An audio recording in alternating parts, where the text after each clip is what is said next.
Hello, and welcome to another episode of eBay Scavengers. It's episode number 96 on ebayscavengers.com, and we are talking about what's going on in our store this week. So we have a lot to talk about. Yeah, it's interesting. I've been reading some people say they listen to this while they pack or while they list. So list. That's good. We've been worried because some of these are starting to get a little longer than we've normally done. Yeah. We normally try and keep it to 20 minutes, but sometimes they're getting to be like 40 minutes. 50 minutes. Because people send a lot of its questions. So, we'd love to hear in the comments if you want them to be shorter or not, because sometimes we get a little carried away because there's a lot to talk about. Yeah, there's a lot to talk about and a lot of questions. So I'm having fun. I hope it's not boring. Number one. Okay, so number one. Jay was looking at a local auction that was doing an online auction for store furniture, and they had the perfect shipping table. It was like this countertop with all this storage in it. Basically, it's what it was is, I find that a lot of auctions now are starting to sell online as well. Yeah. So I just happened to go online and I saw that a retail store was going out of business. The guy he sold all the stuff in his store. So it's the like fixtures, that's what they're called. So it's one of those tables that you would stand in front of with the cash. Right. It's register. So it's a big flat table, and then behind it are just shelves underneath. Like cubby holes, basically. And I put a bid on it, and we won, and we paid $55. Yeah, $55. Which is amazing. I mean, you can't get plastic shelves for $50 at Walmart, so... Oh, man, the thing was heavy as hell. We had to ask a friend to help us bring it up to our office. And we kind of organized all of our shipping stuff. Which was out of control, as many of you, I'm sure, have the same situation where you have 17 different USPS size boxes everywhere. And I think this happens for a lot of people, is that as they realize it's becoming a business, this is a serious thing, I need to start investing, and there are things I can do. I mean, hey, it only costs us $55, but we invested in a business just to streamline things, to make things easier. I love it. I just want to hang out by that table. It's so awesome. It's got the scale on there and all the tape. Well, I'm gonna put a picture on the blog. So there's a picture of me on the blog with the table completely thrilled. So this week it was kind of an interesting thing. We had a buyer leave positive feedback about the item, great item, whatever. And then they left a follow-up to that positive feedback, which I guess you can do. I wasn't quite sure that you could do that. And he basically spammed us with information on how to buy stuff in his store. Yeah, it was very weird. I mean, I guess people... eBay allows a follow-up comment, so if I leave a neutral feedback and the other person says why or something, then I can say, okay, another follow-up. They were helpful. Yeah. Anyway, so we actually just called eBay, and eBay took the comment down. So the good thing is they kept the positive feedback, which is good because I want to keep as much positive feedback as possible, but they took the follow-up away. And we actually called this guy out on it. We were just like, dude, don't do that. That's really spammy. And he actually wrote and apologized. But if you look at all of his feedback, he does it to everyone he buys and sells from, where he says, buy it, it's mystore.com or whatever. Search my store for sale. He spells things wrong. It's horrifying. So I called eBay and I reported him. Yeah. So I was pretty pissed. I was like, this is unbelievable. Yeah. It's not that big of a deal, yeah, but it's whatever. just bad. It's just not nice. I don't know. Yeah. It's bad form. Okay, so we had sent a pair of boots to this guy. We had talked about it before. He gave us the wrong address. It got shipped back to us, blah, blah, blah. It's one of those people who ask for a better price on something that really, it's nickel and dimed us. Right. And those are always the worst people. And you know what? We try not to sell to those people, but it's probably just one of those days where things were slow. So he was a problem from the beginning. His shipping address was messed up. We shipped back. We had to split the shipping with him because he was being a real jerk. 62 days after they get to him, he complains about the boots. 62 days. But this is where it's important to understand how eBay works. Yes. So the good thing is, because it was 60 days, number one, he has 30 days, according to our return policy, to return something. He has 45 days to open up a claim, and he has 60 days to leave feedback. So it was 62 days. So basically what we did is we didn't answer. And that is perfectly for real and okay. Yeah. Because there's no upside to getting involved with him, because the only thing he wants, I guess, is some money back or to send them back.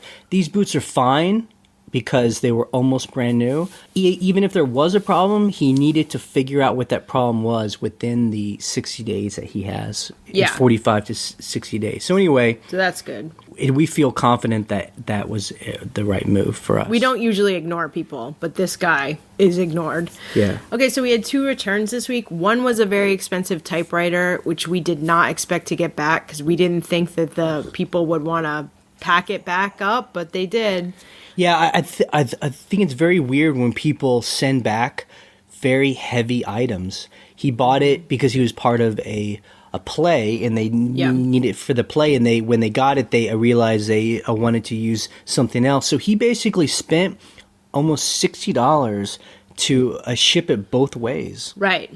Very strange. Yeah. I mean, the typewriter was $125, so he got that money back. You know, he lost $60. Yeah, I mean, we even offered to send him all its photos we'd use if he wanted to sell it online or sell it on Craigslist. Yeah. It locally. We tried very hard to not have him return it, but he did. But then we also had a hat from Australia get its return. So a guy bought a $20 hat.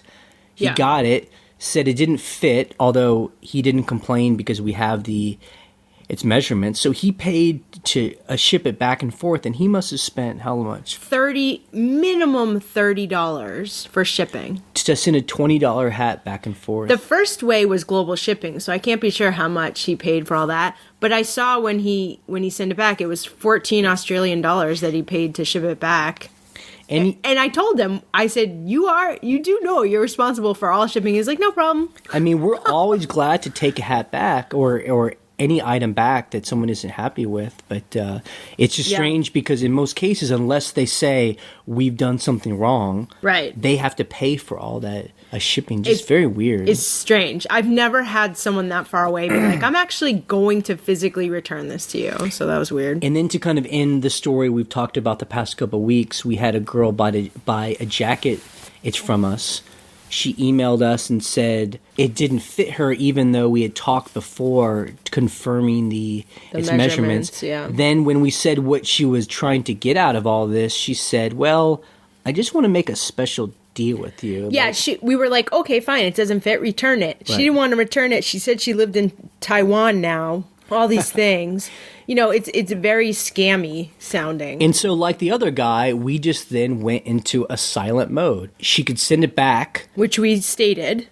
But then after that, we don't have to say anything else. And we haven't heard from her. It's been over a week. It's been almost 2 weeks now. 2 weeks. So I guess, this is something we all talk about on the blog a lot, is about its returns, and people get all crazy about it. And we understand that. But it's really important to know what its rules are, how eBay will back you up. And once you know those rules, then you know when to just be quiet. And push back. I think you can push back sometimes. Right. Either push back or, again, and I think being quiet is sometimes the best way. Right. I had talked recently about how I got rid of my Twitter account for our RSS feed, and I got rid of any links to Twitter on my listings because eBay had flagged one of my listings for that. I read an article that Suzanne Wells wrote about the new search engine Cassini, and what's interesting is she said that Cassini doesn't really like to have lots of views, which I was getting through Twitter, but no sales on those items, in relation to those views. So it's not about, having 100 views on an item. It's about, what's selling for Cassini to see that. So I mean, I think what we learned and what we've always said was having all these other accounts on Facebook and all that it's not really helpful if we don't spend the time on those places. We had just set up this feed that would automatically pull in a listing. We didn't touch it. I didn't say anything We on even there. forgot it even existed. And that's just spammy. Yeah. I think that social media is only good if you're actually putting time into curating. Right. And you're interacting with people where it feels real and human and people trust you and then are following these social media links to your items because they're really interested in something. So, right. So basically what I got out of that too was that the Cassini engine, it likes, natural search titles. Like basically you want to write titles that aren't just like a bunch of keywords in random order. Like you want to write a title where if I'm explaining to Jay what something is, that's the title. I think that, and we're still trying to actually figure out the best way to do that because keywords are still important. Sure, keywords are important. Because, I just can't have a lot of things like cool, awesome, things like that. I mean, you still have to have those words that someone's going to type in. So right. Well, I think basically go with your instinct on what is going to work. If you're doing something properly, like the search engine is going to find you. I don't know how else to say it, but I will link to Suzanne Wells' article, which I thought was she phrased it very well on how to think of like the new search engine. Yep. Okay, so this week we actually got rid of our steno notebooks, our physical paper notebooks, for writing down listing information. Right. I mean, we've talked about this before because there are two of us. It created a workflow where, during the daytime, I will take its photos and then I write down in a notebook the title of it and I do the descriptions and any flaws and it's measure it. And then Ryan will list, but we don't work on the same thing. So I may, take pictures of one thing and then she won't actually put that up for another week. Yeah, I take the notebook from Jay and then I sit with the laptop and I just list. So what we changed was instead of having a physical notebook, we actually got a keyboard we have an iPad. And so Jay has the iPad and he's typing into Google Docs. The same thing we put in the steno notebooks, only it's online. So I can access it at any time, anywhere. And Google Docs, for those of you that might not be aware, are great because, number one, it's free. It's just part of the whole Google suite, like when you have email. A Gmail, yeah. And they're easy to share these things. So Ryan and I can be on the same document on two different computers at the same time. And this way, our listings will be online all the time. Right. So when we travel and it's great, it's for us. Yeah, and so what I do is I throw all my photos in Dropbox for anyone who's a nerd, which is a similar idea where on any computer that I'm on, I have access to that folder. So it's great because I have been juggling, 5 notebooks because we have to rotate because he's writing stuff and I'm listing. So I'm like, give me that notebook. I need to list that stuff. So it's really a pain. So it's actually called Google Drive. That's what we've been using. So it's cool so far. I really like it. And the good thing too is instead of just copying or having to retype what I write in a notebook, you can just copy and paste. Yeah, I can copy and paste the title and the measurements. It's like already done. It's done once, so you just copy and paste. Okay, now everyone knows we love experiments, and I think if you run a business, it's good to try things. Try them, and then to be really honest about if it works or not. Right. So we recently talked about the experiment of trying the eBay Valet program. This eBay Sell For Me. I sent them a bunch of clothes. I sent them like 6 or 7 items of clothing. Number one, it took a month for them to get it. I don't know why. They sent me a label. I mailed it to them and took them forever to get it. So I was afraid they were going to reject my stuff and say it's not like high end enough, but they didn't. They emailed me and said, hey, your stuff is listed. And then we have an account. It's with them, and it showed us the items that are online right now. They were put into a 7-day auction, and they're listed by another eBay. It's just another eBay seller. A seller. So it's like the old program that they had, like the consignment program. So, and this other seller, like their pictures are worse than what we would take pictures of. I was actually shocked. They have Yeah. no description at all. They just say a nice shirt to buy, that Right. kind of thing. Well, they have the measurements, but that's, it.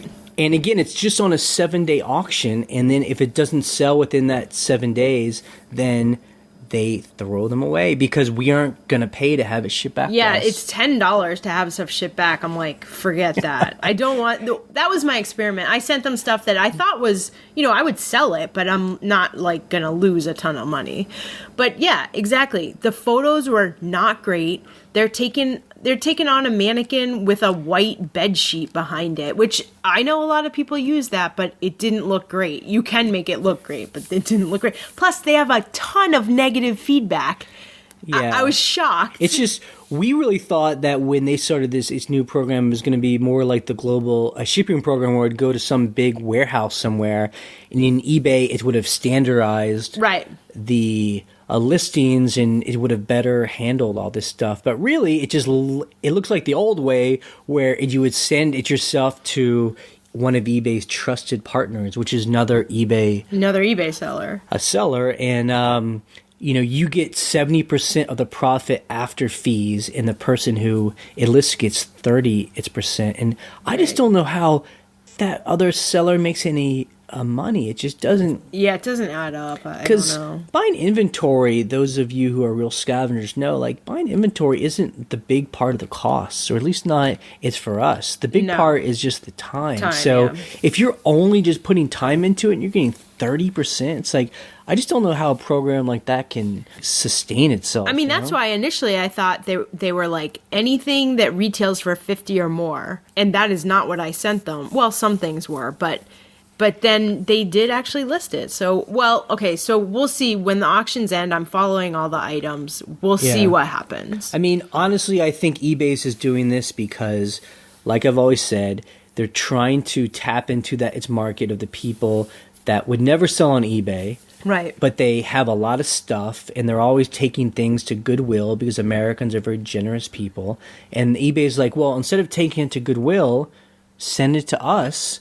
We'll try and sell it for you, and maybe you'll make some kind of cash, Yeah. And people don't care because they're like, I was going to give it away anyway. If I can make some money off of it, great. If I don't care either. So the takeaway so far is they're not doing anything better than we or you guys out there are already doing. Yeah, and some people were asking or were just kind of intimating that this might be something that sellers could use to up their sales. Yeah, and I don't think so. I don't see that happening. Not at all. So last week when we interviewed Matt, who was the mail carrier, I had asked Matt about media mail because it was an Amazon book that I had sold that was getting rerouted all over the place. And I'll just say that it actually got to the person just fine.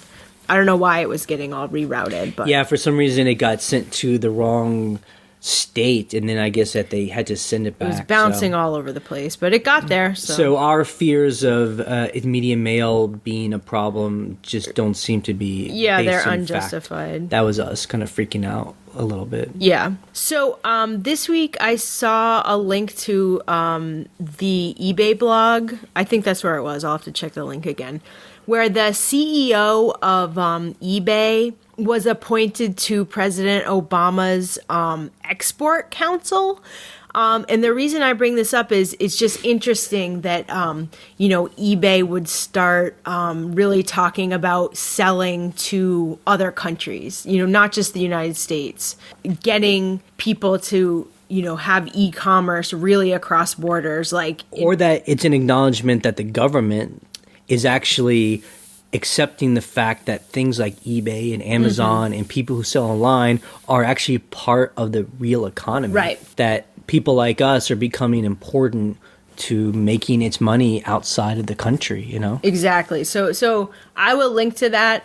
You can read through it. It just really caught my eye, oh yeah, he's on the export council. I want him to push towards, people selling to Asia. But that is crazy to me. I mean, we don't actually make anything. We're just finding things and selling them. But I guess that's maybe a function of just having a really it's a mature economy that we have so much. Yeah. And if you talked about it, I mean, we could all live for a generation just selling the stuff that is already in this country. You know? Right.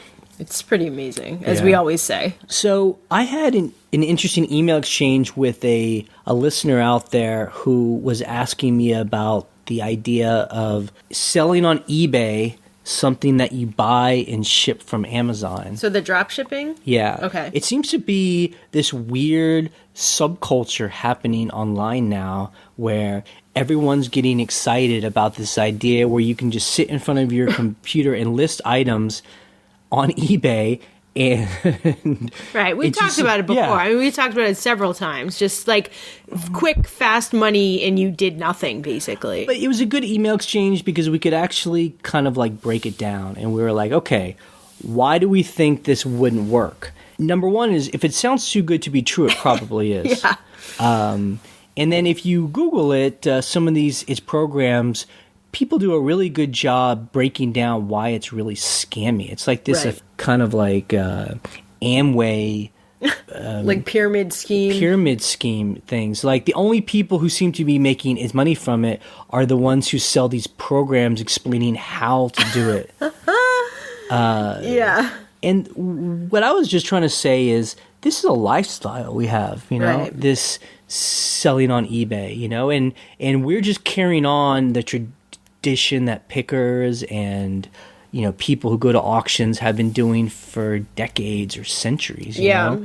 You're just finding items and selling them to other people. Right. But there's a lot of work in between there, Yep. you know. That's something that's really important to talk about because, you know, we lived in California for a while. We were involved in the technology field. And, you know, when you're there and you're talking about starting a business, Yeah. people are always talking about, well, what's the barrier to entry? You know, if I'm going to Right. invest at your company, what's the barrier for other people to get involved? Because, you know, you kind of want to get involved in a business where it's not easy for other people to get in. Yeah. Because then everyone will do it. yeah, Yeah. and that to me is what that whole drop shipping thing is a problem. Right. If it's that easy, then everyone's going to start doing it, and then no one's going to make any money. What we do, the barrier to entry, is listing. Yep.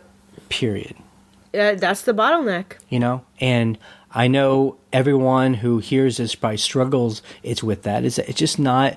It's not the fun, glamorous part of selling on eBay. Yeah, that's the hard part. That's the discipline and the scheduling and the all that stuff. That's why everyone here is taking the time to sell on eBay and hopefully making it more money than the people that don't want to do that work, and they either have their items in a flea market or in an antique mall or something where Right. you really aren't having to do any work. You're hoping someone comes along, but that barrier to entry is so low that, you know, not a lot of people are coming to buy that stuff. Right. And the other thing too about the drop shipping, you know, those companies are gonna get hip to that and they're gonna shut it down. In some ways make it much harder for people to do that. Yeah. So Or You know. just there's going to be too many people trying the same thing because it's so fun and easy. I don't know. yeah.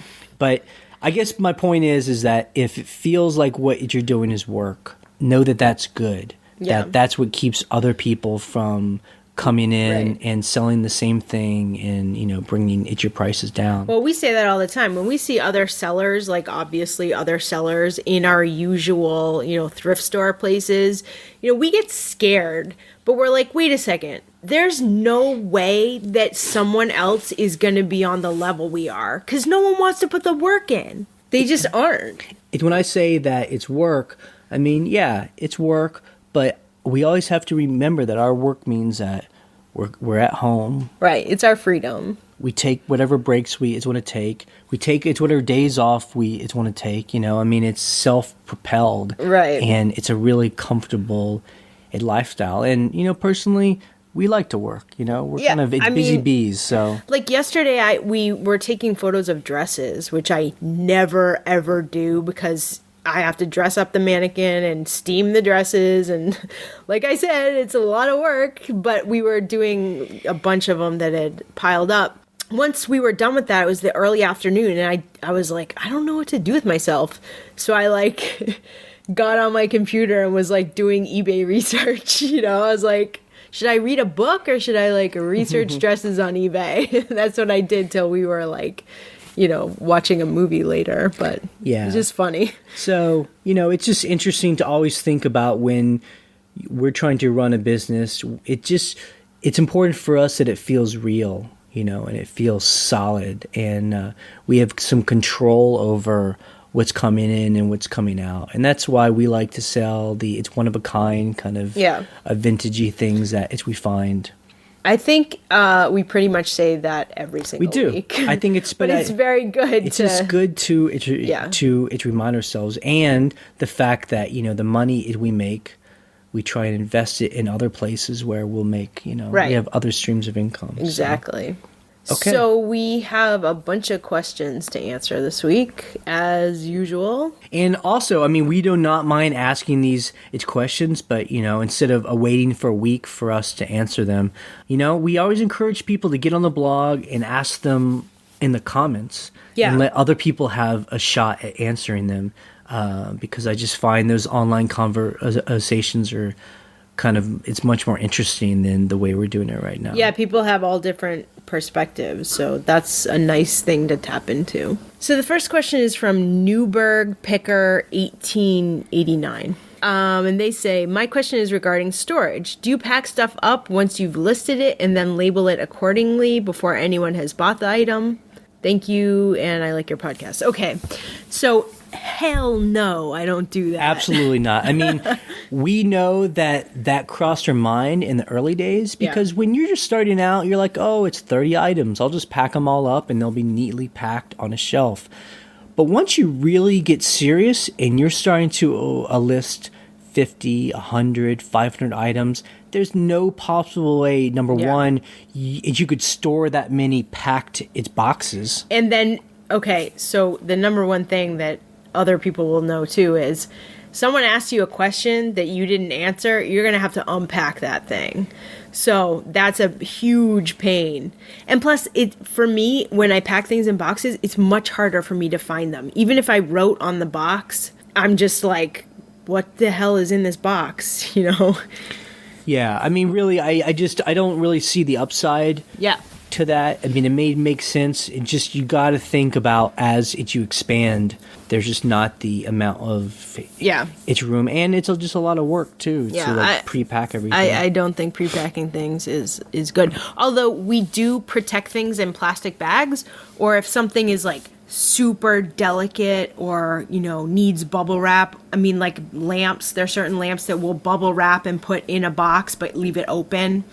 So there are some things you can do. Lula Chahola mentioned, and this is really interesting, says regional rate C, which is something I talked about last week, will not show up on eBay shipping unless the item you're shipping is over a certain weight and she thinks it's over 15 pounds. So that's very interesting. Next time I ship something heavy, I'll see if it's in the list, because I've never seen it. But I also, if I'm shipping over 15 pounds, it's usually going parcel post, so I'm not looking at that side of the label. So thank you. So Kelly asks, how do you guys input your payroll into Outright when you deposit money into your personal checking account to pay yourself? I've just been transferring out, and Outright does not prompt me to categorize my transfers leaving PayPal. Basically, when you transfer out of one account and into another account and they're both in Outright, it should even itself out. Like, you still have $1,000. It just went from one account to another. So what I do is I have a category called transfer out and another category that says transfer in.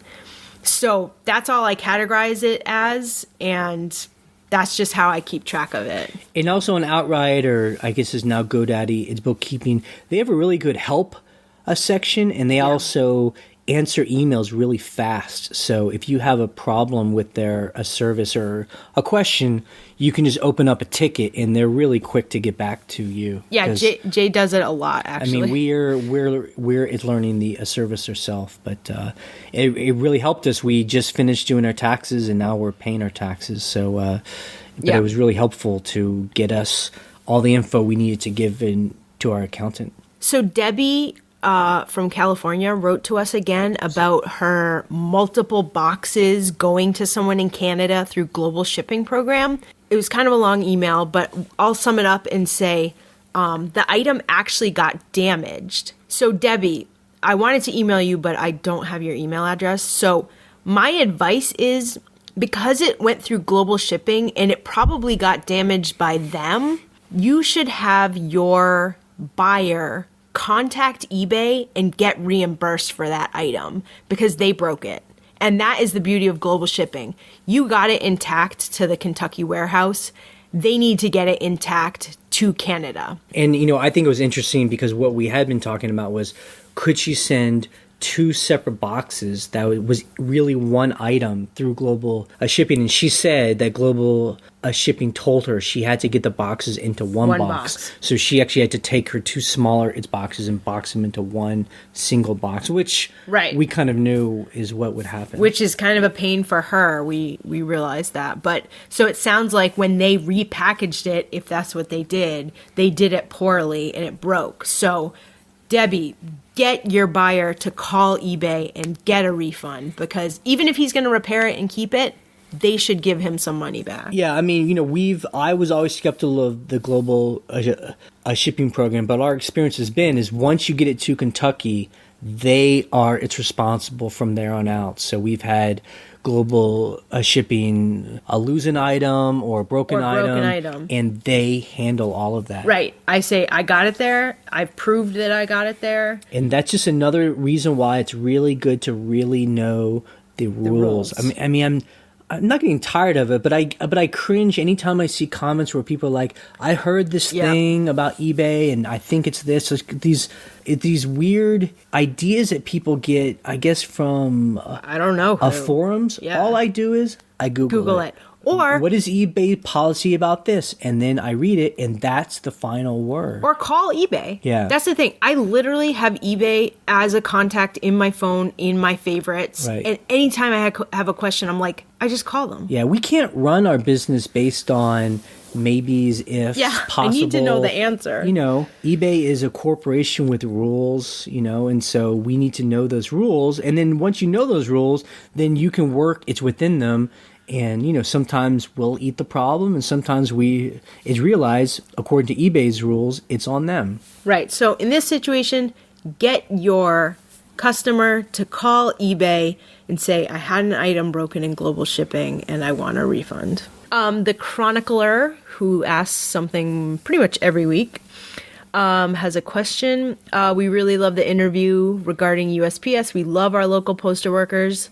So one thing that they have said is not to tape over the barcode, with your shipping tape, because that messes up their scan guns, but you can cover the rest up in tape. So I've heard that as well, although there have been several times where I've had to tape over the barcode with like the glossy shipping tape, and I've never had a problem. But they might have to key it in, which is a pain. Yeah, I think the thing I've heard is not... That's why it's to use a laser printer, because the ink doesn't smear as easily as the inkjet. Right. So the problem with taping over your label is I understand why you wouldn't want to tape over the barcode, but if you're using an inkjet printer and that gets wet, I mean, your barcode is gone. Right. So that's why, for me, I use a laser printer with the sticky labels, and I don't have to tape anything on anyway. So, but if I want to reinforce it, sometimes I tape over that. But that is a good rule, not tape over the barcode. Okay, Catfish sent in a question. He says, I'm just wondering if you could explain the title, vintage. What makes something vintage? Some items look old, but you can't really find a date or a marking on them. Is it an experience thing? I'd hate to put something on eBay and list it as a vintage and then be called out by someone that says that it's not. So I think with its vintage, it is a little hazy, but the things I've heard is that if it's 20 years or older, and then antique, I think I want to say it's like 85 or 100. Please, in the comments, if people know, write it in there. But you can kind of pick up an item, and you can kind of tell if it's vintage. Well, like he said, or he or she, sorry, it does come with experience. Like you can see something and be like, oh, this totally looks vintage, and then you flip it over and it's like Target, made in China. And you're like, oh, that totally fooled me, you know? And I think, too, it's probably, however old you are as well, like, it's starting to become amazing to think, like, something from the early 90s is starting to be over 20 years old. I mean, vintage 90s. Early 90s was like when I was graduating from high school. So I'm like, that's vintage. But, you know. Some people were born then, you know, who are buying stuff. Yeah. I find like online, people will really ding you if you call something antique and it's not antique. Like antique has to be truly really old. And the antiquers will really get on you about that. Vintage people, vintage is kind of like a throwaway word in the sense like you're just trying to say it's not new. It's not of this a modern right now time period. You know? It's from, 20 years ago, and that's what you kind of go by. And also the people who will call you out on things are the military dudes. If you're like vintage Vietnam era, they're like, excuse me, that is totally from like 3 years ago. You know, like they will call you out. That I've never really had people call me out on like a vintage like teapot, you know. I mean, a lot of things we call it's vintage is mainly just to say things just like it was made in a time when things were still made well. You know, it's like solid wood or a metal and a leather, that kind of thing. That's I think what that word brings to people's minds, and that's what people are searching for. Okay, Amazing Taste. I love that name. Amazing Taste asks, could you touch on how automated returns is going now that you've been doing it for at least a month? Would you suggest it for everybody? I sell mainly clothing, and I feel like there's a higher its return rate with its clothing due to fit issues, no matter how many its measurements she puts in. I mean, we have really not got very many automated returns. The returns we get are people just writing us saying, this doesn't fit, I'm going to mail it back. I was super skeptical, just like I was with the global shipping program. And so far, our experience has proven me wrong. Yeah. I mean, we've probably gotten about 4 or 5 things in the past 2 months that we turned on automatic I think it's shipping. less than that. Really? I think maybe 4 things. But no one has made us pay for it, which was my big concern. Yeah, not one single person. Every single person admitted that they got in, and it has always been clothes or shoes for the most part, and they've just said, I got it, I know what you said, how big it was, it's just not, it's fitting me right, I'm sending it back, I'm paying for it. And one person never sent it back. They started the return on those boots, and then eBay keeps being like, did they send it? Did they send it? Nope, they never sent it. I mean, I think we've still gotten more its returns back just the normal way, where people write us and say, I have a problem, and then we talk to them, and then we tell them where to send it back. I think a lot of people on eBay don't even know that automatic its returns they just write exist. to you. Yeah. So either way, it's not a big deal. I mean, we've heard nightmares from other commenters and other friends, like, every single person made me pay. The good thing is when they start an automated return, before they print a label and actually ship it, you have a chance to write to them. It's not like it's in a vacuum. You can be like, hey, let's work this out a different way. I'll give you a partial refund or something, so. I find, too, as we always say, it takes a lot of work.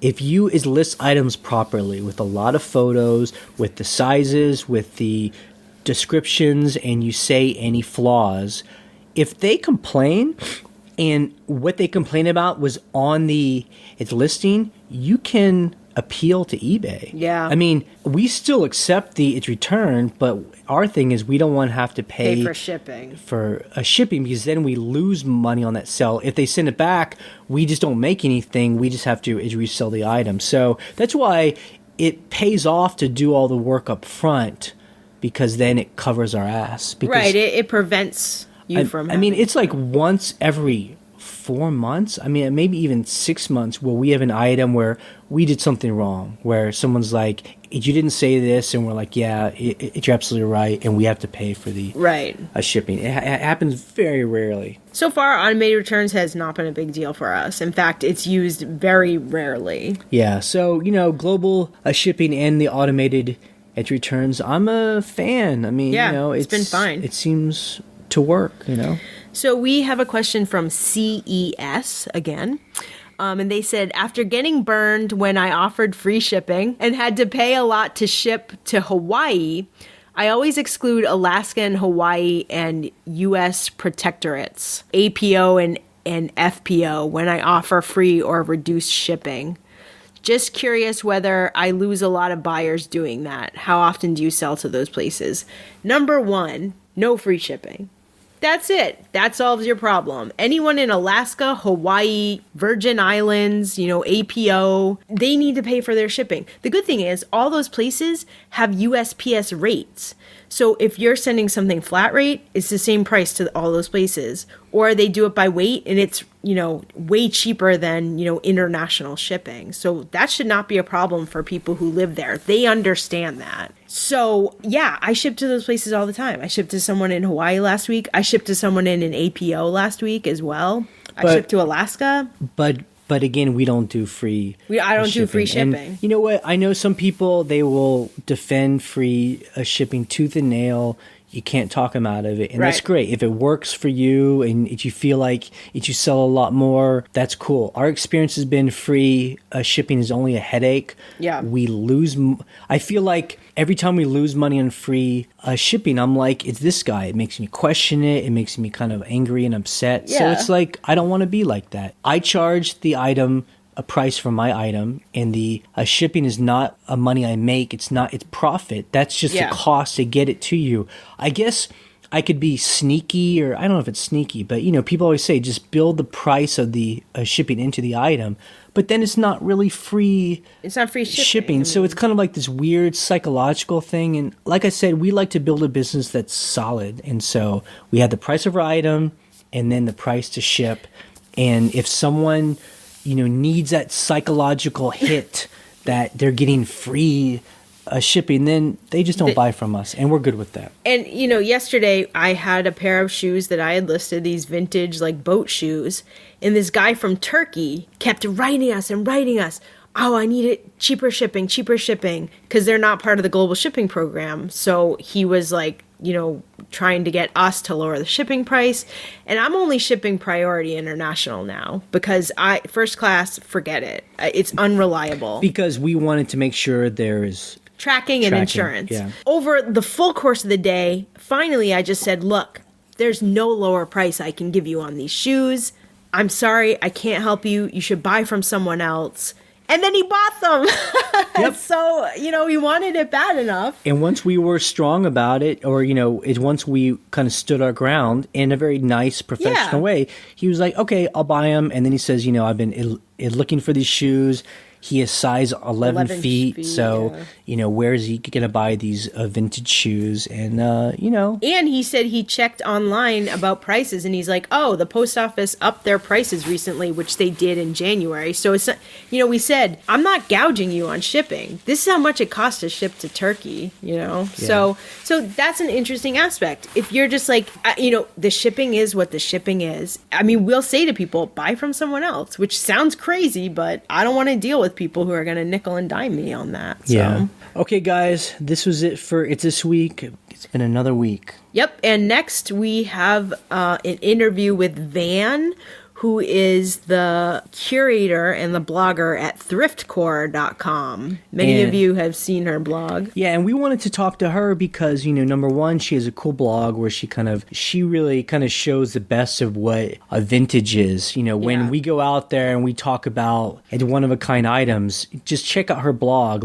It's about these little cool items that people love, and you'll kind of see she takes pictures of people's homes. People buy this stuff as they're putting them in their houses like this. It's like decorations. Yeah, I think what's cool about her blog too is she really shows how people use stuff, which sometimes as a seller you're like, wow, I don't even know what someone would do with this crazy vintage item. So it's cool to see it as, as art, as object that's being used. And I think this might help you look at items in flea markets in a different way, The other reason why we wanted to talk to her is that she does not sell on eBay exclusively. She sells mainly on Etsy. Yep. And, we're all eBayers, and it's interesting to hear how an Etsy person deals with stuff. Okay, so go check it out. Bye. Bye.